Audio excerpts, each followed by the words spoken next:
Hello, this is Stop Spots.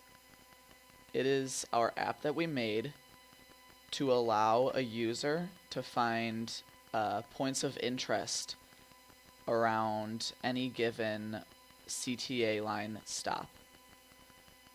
This is currently running on an emulator on my Mac, so it can be a little bit laggy between screens, so I apologize for that as I have a very old Mac Mini.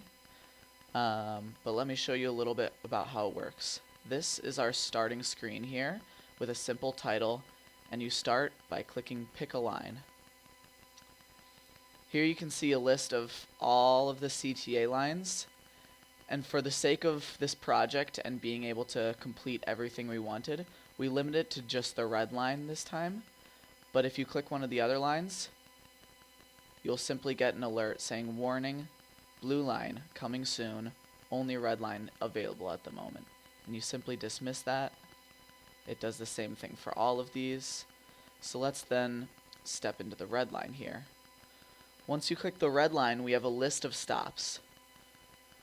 Eventually we plan to add every stop for every CTA line.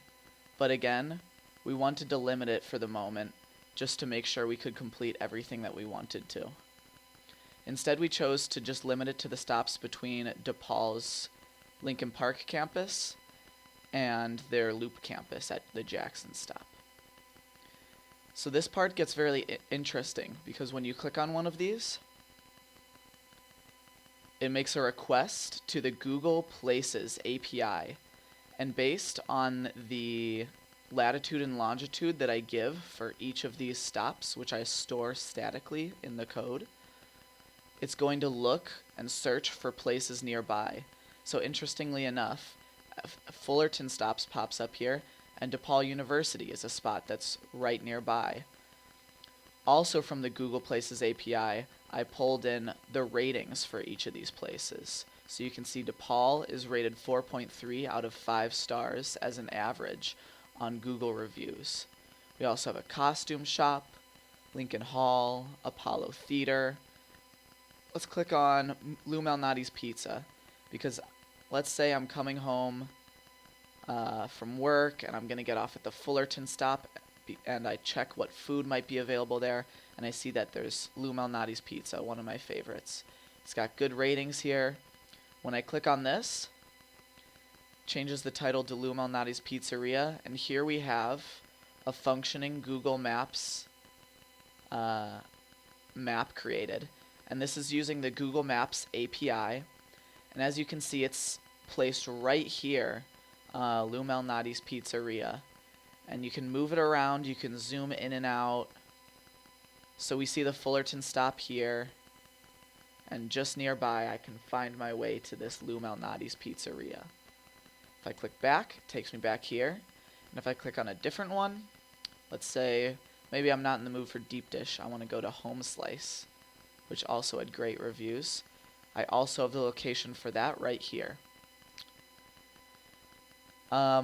For each of these stops, I build an array of what I call spot structs, and these spot structs contain the name of a spot, the rating, the latitude, and the longitude.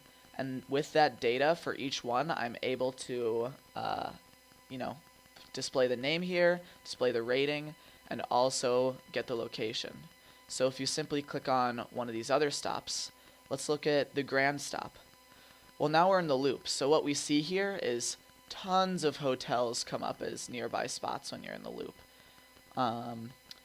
And look, for example, we have the Trump International Hotel right here. And if you look at the spot, that is right on for where it is. And it's nearby to the Grand stop if you know where that is.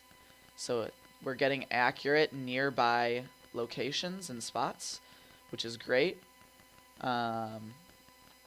So it's pretty simple, but it's fully functional, and it uses both of those APIs to make a full, complete product for these locations from the Fullerton stop to the Jackson stop. Thank you for watching, and please let me know if you have any questions.